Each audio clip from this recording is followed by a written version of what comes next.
Naomi Warren, thank you so much for being here today. Now, your incredible story is very familiar to us here at the United Nations, but for anyone who might not know your story, can you tell us a little bit about where and when you were born, your experience in Auschwitz, and how you came to America?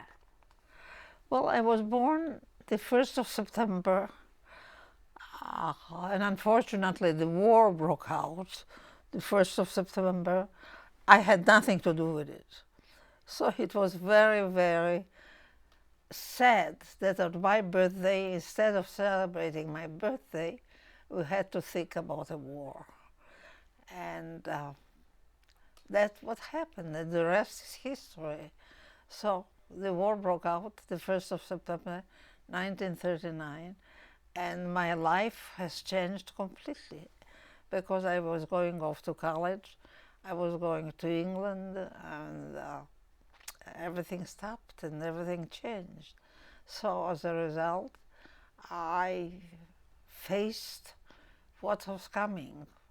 And of course, the war has played a very big role in my life. And this is what happened. So after that, of course, I was, in 1939, I was still pretty young, but I got married pretty soon after that, and I married a young man by the name of Naomi Warren, and together we had 3 children, Helen, Jerry, and Benjamin, and unfortunately my husband died at a very young age, and I was left with the 3 children, and I had to bring them up myself, which I did. I have never remarried again, so my children have been a very important, or rather played an important role in my life. And that's what happened.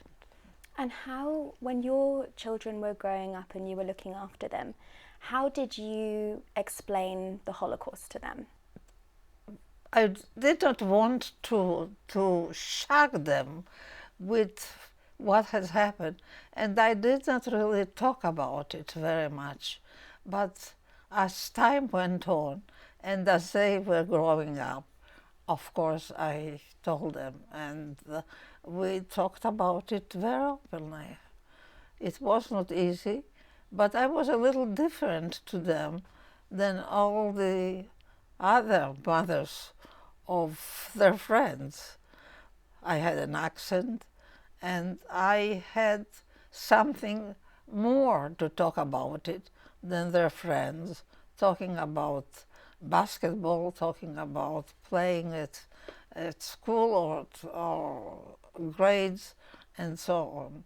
So they had to deal with that. It was not, I don't think that they recognized it. Maybe they did. It's one time my son told me, my son's teacher told me that he got a grade that was not very flattering. And she said to him, Benjamin, why don't you discuss something with your mother when you don't understand something? Oh, he says, my mother does not speak English very well, and she does not know English very well. So that, of course, did not help, and I think I learned enough of English. I think your English is wonderful. Thank you. And so, what does it mean to you to be taking part in this event today as somebody who survived the Holocaust?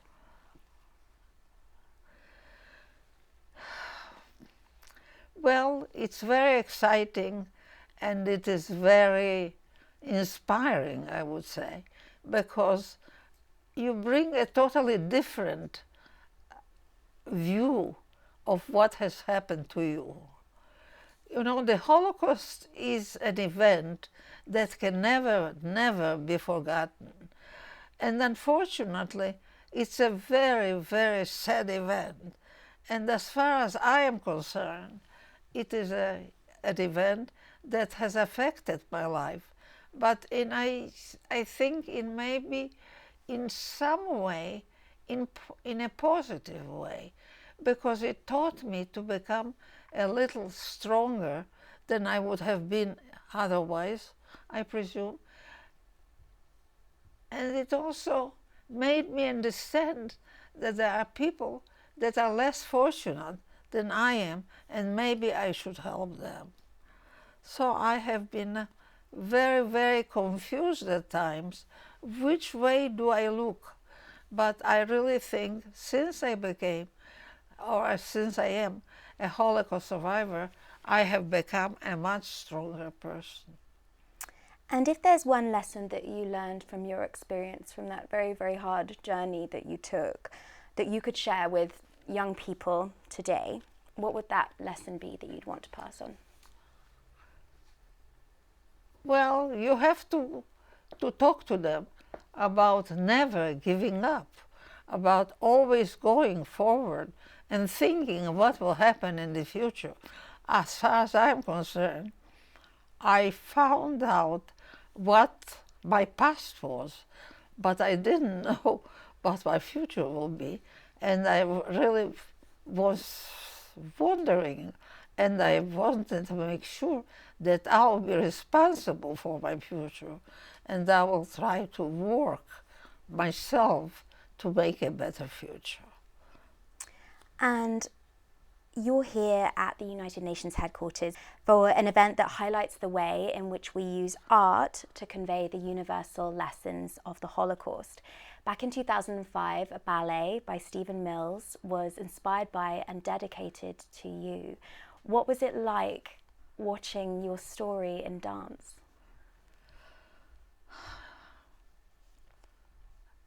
I am trying to think back, because I think now that it is much more meaningful today than it was at the time it was made. It is really very, very interesting, because when it was made, I thought maybe about the future, but now I really see myself as a part of surviving the Holocaust, because I saw the person or the human being that was there.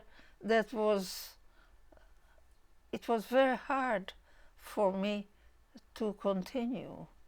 It is really, I am thinking differently now that I was thinking then. I see myself in a very, very special and very sad way. I have not done it at that time. I really feel now much sadder than I had felt at that time. Is it because maybe I haven't thought about it? I don't know.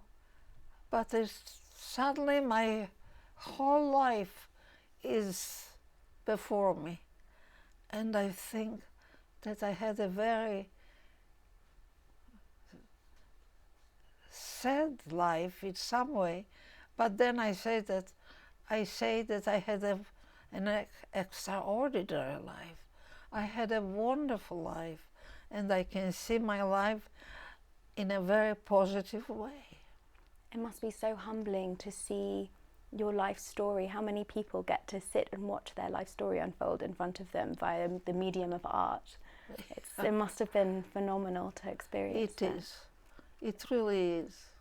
And why do you think, and obviously as a survivor, you're so important in spreading this message, why do you think it's important that the United Nations and other organizations encourage Holocaust education and remembrance?